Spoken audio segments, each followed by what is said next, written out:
Experience Karen Hunter in a completely different way.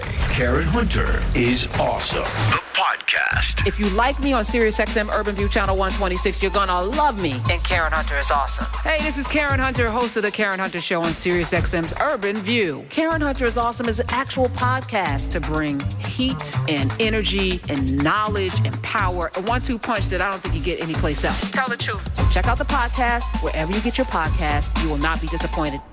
And the smoke is white. The white smoke billowed, blood and fire billows of smoke. Mm-hmm. Come on, it starts to rain down. All right. But yes, that happened. The Sistine Chapel released a plume of white smoke today, signaling the 133rd Cardinals working inside. They had reached a 2/3 majority.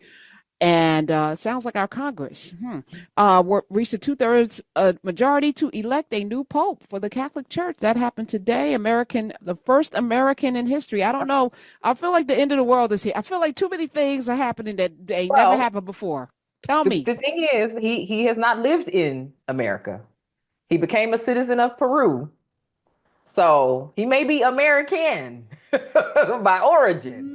But okay, can we have an honest conversation? Because I'm absolutely. All right, let's have. Are you Catholic? Were you raised in I am not, but my father was Catholic. Okay, all right. And what did that mean to him? You know, he has some rituals. I will say that. He was definitely a Catholic church goer because Catholic church is real short. You go in, you sit down, you stand up, you kneel, you sit down, you stand up, you kneel, and then you trot on up out of there, right? It's real quick. Period. And he was a fan of that.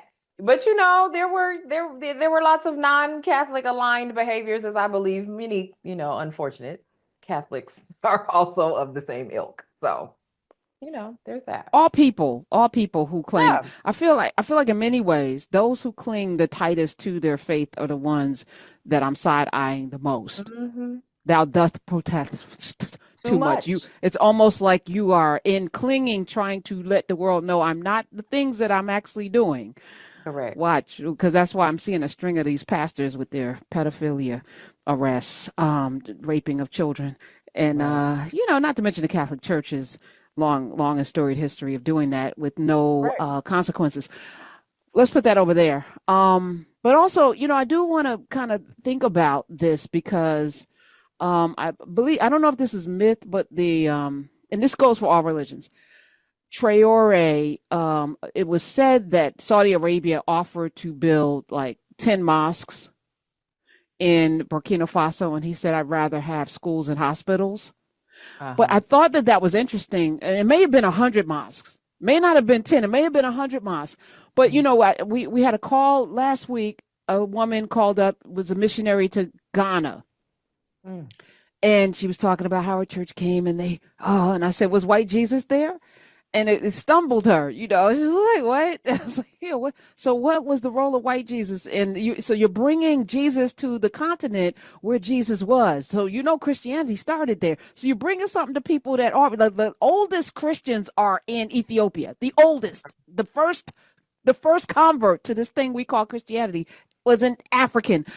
Yep. So I'm like, but the way of conquering and dominating, and I did a map before I came in because I want us to think about how people got colonized and why we speak English and why certain African nations and others speak French and why some other people speak Dutch and why some other people speak Portuguese and why don't they speak Yoruba and Igbo and Akan? Why aren't they, fluent in Twi and the other languages and tongues, mother tongues of the continent of Africa, and even Swahili, which was a trade language? Why aren't we well versed in that?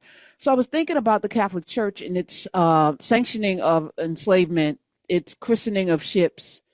Yep. And I'm like, what God were they? And I'm not, y'all can be mad. Please call up, be mad. Call up. I'm here for it. But I really want you to sit and think about it. And I'm not challenging your faith. I'm saying at some point we have to have an honest conversation about what we don't challenge, because in the midst of that, the oppression, the hatred, the genocide, and all of the things that are sanctioned. The Crusades were so brutal. In the name of Christ, Jesus ain't never tell y'all go out there and murder people.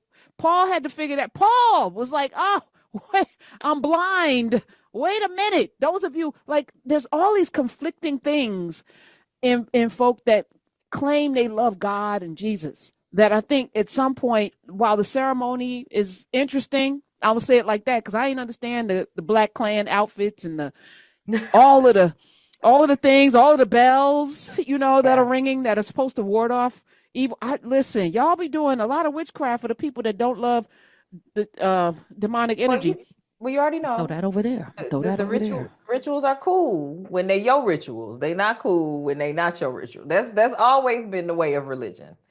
So, like, speaking of sinners, I was very surprised to see some of the religious, unfoldings I was like, oh, I haven't heard much detail about this aspect of this film. So, I mean, when it's your rituals, it's okay. When it's not, then it's demonic. So, 20 something years ago, I used to do a radio show in New York, on WWRL. It was an AM station, 1600 on your AM dial. And I spent 3 years on the radio with a Lubavitch Orthodox Jewish rabbi. And he, come in during certain high holy seasons and blow the shofar and bring in some hamatash and all of the stuff. And so there was one ritual that I, because I was doing research for the show. Mm-hmm. I said, so, Rabbi, can you explain this chicken swinging thing that y'all do? This chicken swing, because you know how I talk. So they be swinging a chicken, and he's explaining to me that they put that's where the evil spirits go, into the chickens. So they're like gathering the evil. But then there was a story that they donated the chickens. So I said, you donated chickens full of evil spirits to people to eat, sir? Correct. And he was like, he got stumped, because I was like, so you swinging the chickens to absorb the evil, and then you're donating the chickens to people.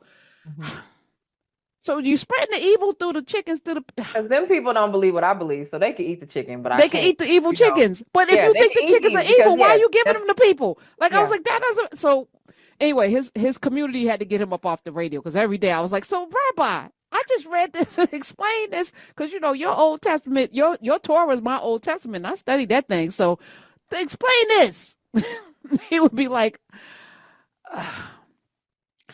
I'm gonna say all that to say, from the mosque being offered in the Saudi community, where Islam in its purest form is unity, but you are, what was done to Khashoggi, like, stuff got to make sense. And people who really about this life, if you're not challenging these people who are telling you these things, then you are, because we don't need anybody to go through, which is the other problem that I have. I've been told I don't need an intercessor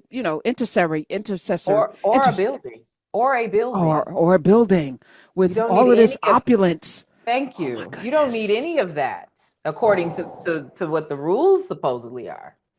So why do I need 10 mosques? Why do I need 100 mosques? Why do I need? The objective is healing. Why not give me what I need to facilitate? That's what he said. He said, food, medicine, and schools. That's right. Keep your buildings, keep your edifices. Right. Also, if I'm coming to spread the word of God, but in the midst of it, I'm forcing you to do these things, or else I'm glad those of you who are happy, be happy. His name is Robert Prevost. It's Prevost. I have not heard his name because I've been reading all day, not listening.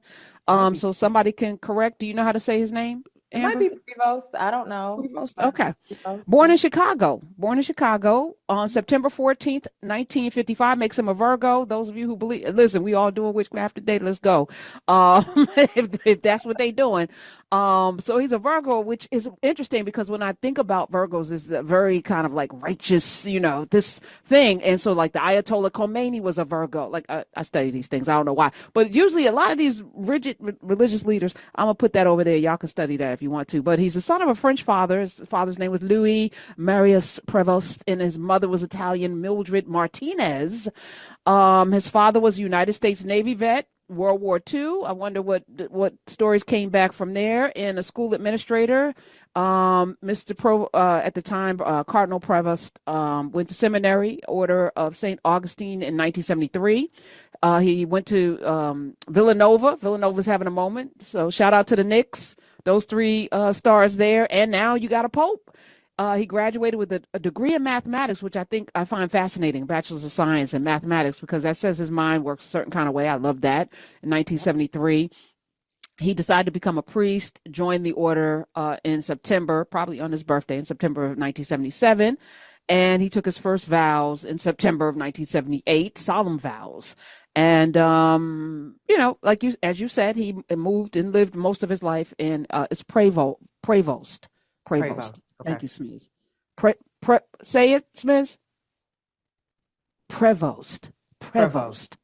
Okay. Robert Prevost. Well, we won't be saying that name anymore because he has taken the name of Leo. Leo the 14th. Leo the 14th. I don't think, have we had a Leo in recent?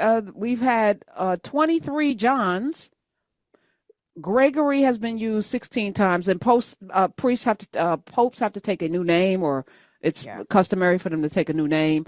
Gregory has been 16 times. Benedict has been chosen 16 times. The only name that is not allowed to be used is Peter, which is an unwritten rule in the Catholic Church, paying respects, of course, to the first Pope, St. Peter himself. Peter, on this rock I built. Your name is Cephas. On this rock I built my church. Y'all better come on and read this Bible. Experience Karen Hunter in a completely different way. Karen Hunter is awesome. The podcast. If you like me on SiriusXM Urban View Channel 126, you're going to love me. And Karen Hunter is awesome. Hey, this is Karen Hunter, host of The Karen Hunter Show on SiriusXM's Urban View. Karen Hunter is Awesome is an actual podcast to bring heat and energy and knowledge and power. A 1-2 punch that I don't think you get anyplace else. Tell the truth. Check out the podcast wherever you get your podcast. You will not be disappointed.